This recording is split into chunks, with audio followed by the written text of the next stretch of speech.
Merry Christmas, Dad! I apologize for my unkempt appearance. I've been busy with some projects and getting this together. So, we had discussed not long ago about getting you an Alice rucksack because it's cheaper than just buying a brand new one. And I thought I would assemble one for you because it seems a little complicated. Now, I thought that would be easy peasy, and so I bought the components on eBay. The frame, the hip pad, the shoulder straps, because if you buy it all together, it's like $200, but if you buy them separately, it's like, oh, $30, $40, something like that. And then the Alice rucksack, the bag itself. I got this. However, I looked at it and I'm like, that doesn't look like acceptable quality for a gift. It's a little bit more damaged than yours, than the one you had. Has a lot of these patches. Has this hole in it. That was accidentally my doing. I was trying to fix some of the other little bits here, but and I did wash it. I'm pretty sure the eBay people probably washed it. But I'm like, there's a lot of work that needs to be done. So I thought I would modify this. I would take the time to modify that over the course of the next year or month or whatever. And basically give you back your original bag. With some modifications, of course, to modernize it. Not only is your bag in perfect condition, but now you can say it's a war-torn bag. I brought it with me to Afghanistan. And you had your name written right there.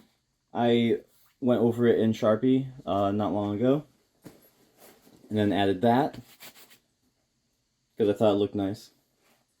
And there's a whole other host of modifications I made. So, first things first, one of the first modifications I have ever made to this thing were the quick release buckles. Installing those is pretty good.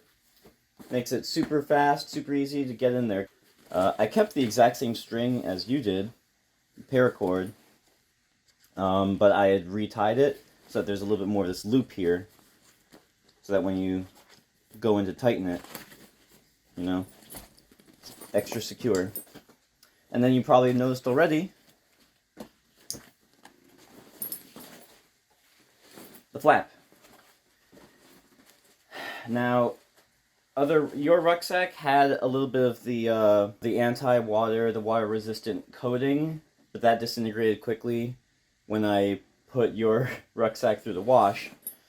And this is why virtually every Alice pack that you see in an Army-Navy store, if it doesn't have the water-resistant coating on it, it looks like this. And if it still has the coating on it, then it's like covered in mold and it's really weird. So typically you get this kind of thing going on, which kind of destroys the waterproofing. Now, I don't really anticipate you going off and doing night ops where it's going to be raining and stuff, but just in case, you know, it rains in Florida.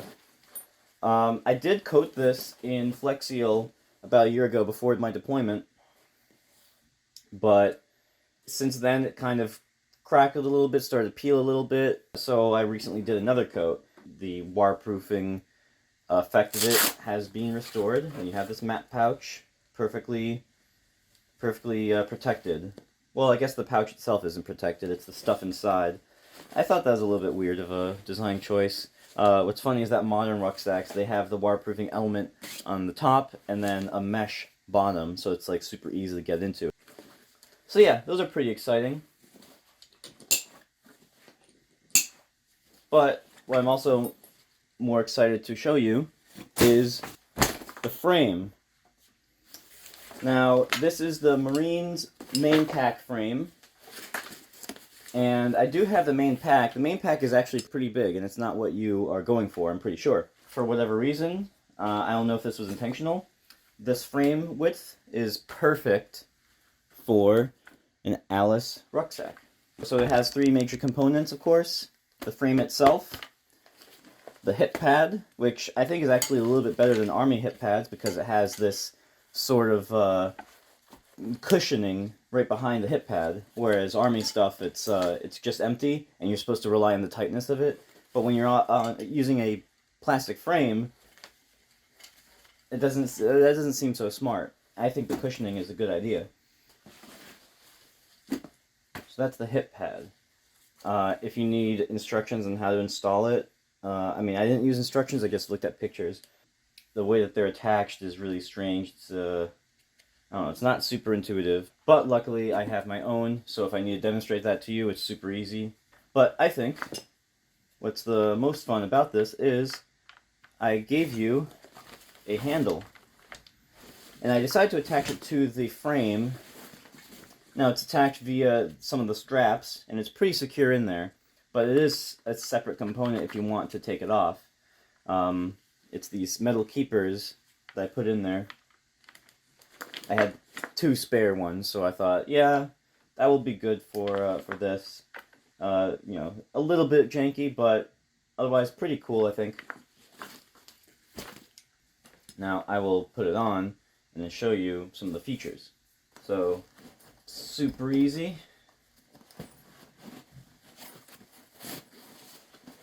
Just put that right in there. Make sure that these buckles come out the top. Tuck away the excess nylon.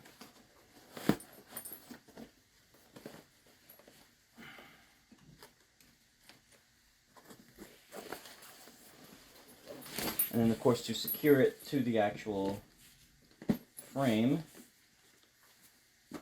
The frame is not necessarily built for the Alice pack, but it just so happens to fit. This is a case where it's not quite perfect. You can kind of see the imperfection, but it still works out.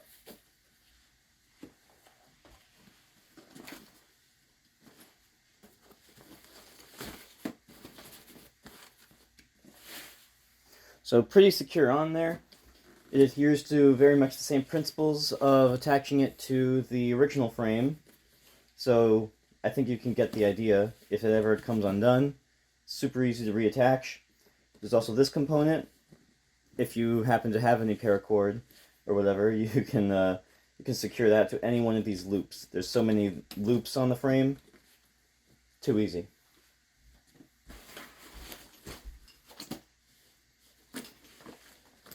Now, on the front,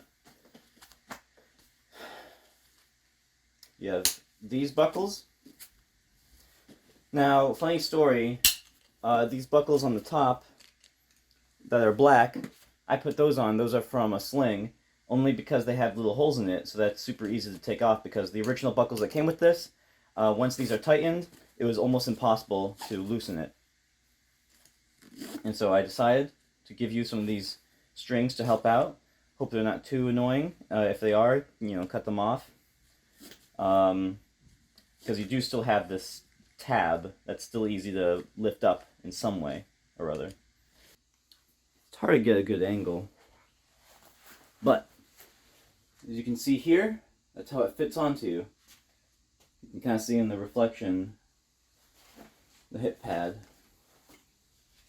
So typically with these new style rucksacks, what you do is you make sure that the top portion is loose. These straps as loose as need be. The important part is tightening this component down here. So that's as tight as it can go, and then you tighten this part.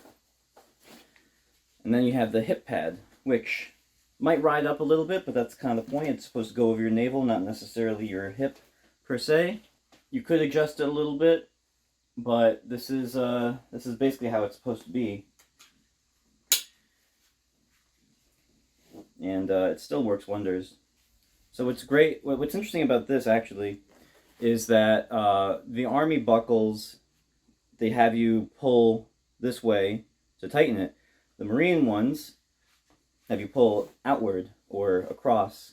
Now I installed these little grabby bits. I made sure that they're the right length to allow you to loosen that super quickly. However, whichever feels more comfortable for you. Super easy to loosen up. Now up here, optional component. I don't like that this bit dangles a lot. I probably should have taped it down by now, but I like having the ability to adjust it on the fly, and I added this elastic keeper. There's some elastic keepers up here as well. Your sternum strap, optional. You know, some people like it, some people hate it. Whether or not it restricts breathing, that's up to you to decide, because honestly I've heard some people say you absolutely have to have it on versus not. You can still breathe with that with it on, but like, oh, it feels like it's crushing you, like a compression shirt, you know, whatever. But yeah, so typically the way that they have it, the system set up now with these straps, this is technically not the Molly strap system, this is the Filbe, Filbe.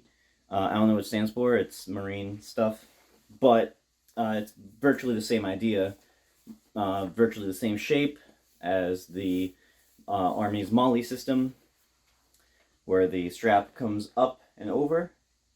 Super comfortable. But if you have like a really heavy load, what you can do is loosen these up so that it kind of droops a little bit more on your hips. And so you can shift the weight onto your hips more, onto your lower body. And if that's no good, tighten the shoulder straps up, loosen the hip belt, so now the weight is primarily on your shoulders. And this is what they taught us in basic training, virtually the same system, where you can switch off throughout the ruck march, depending on whichever you feel is right. So it is a little annoying that you have these straps that kind of dangle if they get on your face, if it's windy. I don't know, I've never had that problem personally. Sometimes when you're putting it on, these straps will be like tucked in and you have to like, you know, release them from underneath the pressure. If you still feel like this rides up too high, well, you don't have to use it. In fact, one thing I like to do when I'm not using it constantly, because it's always kind of out like this. This one, it looks like it's used to being bent, but if it's out like this, it doesn't look so good. So you can easily attach it in the rear. So it just stays like that and out of the way, basically. Also, this little Grimlock D-ring. You can put your water hydration bag tube up through that, so it rests there. You can change the size of it. I like to have it on this side typically. Really, it depends if you want to use your non-firing hand, whatever, to grab your your thing. I think it's always been easier to move your arm over than like trying to finagle it over here. Super easy to secure that onto that. I did not remove the internal radio pouch, so you can put your hydration system in there if you want. You can put it wherever, however you want. These days, we put it on top typically. We put the hydration system right on top, and then the tube go down underneath the arm and right there. Oh, also, when it comes to taking this off, right now it's a little annoying because I clipped the hip pad back, but I added this string here as well, make it easier to grab that, to loosen that. The quick release system here is pretty interesting. You basically would have that. You would unclip that in order to release it, and it's this metal component, which is funny because it seems a little bit more robust than, again, the Army version. This little buckle, it goes right in there. It's a bit more deliberate the way you have to put it in there. Now it looks like if you don't want to bother with that system, it looks like you could have alternatively run some kind of nylon through here instead. I don't know why. I'm no expert on the Filbe system, or Filbe. I think they spell it out each time, which doesn't make much sense to me. But yeah, both sides have that metal keeper. So if something breaks for whatever reason, you could just take some nylon webbing and use that instead. Take some paracord, attach it to that hole, so it's super easy to loosen up all these components. Too easy. Alrighty, so, Dad, I hope you enjoy this bag. Merry Christmas. And enjoy.